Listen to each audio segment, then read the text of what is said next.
Hey everyone, today I'm going to show you how to remove painful muscle knots from your neck, and in particular the one muscle that causes those cricked necks. Yeah, horrible, aren't they? So what we're going to look at is the levator scapula muscle. This is the muscle that lifts the bone here known as the scapula or your shoulder blade. Now Tony, if you bring your arm behind your back, relax your shoulder.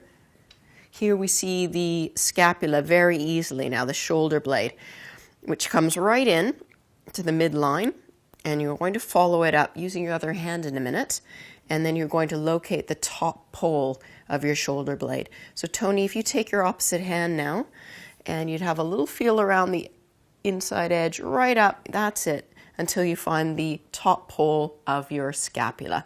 Okay, let me show you now on myself. So once you've found that, once again, you're going to, if you need to, you can bring your arm behind your back. That will help.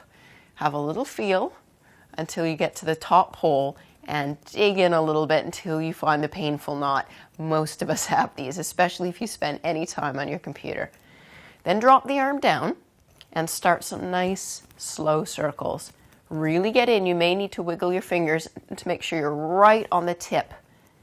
And once you've got that knot, roll through it.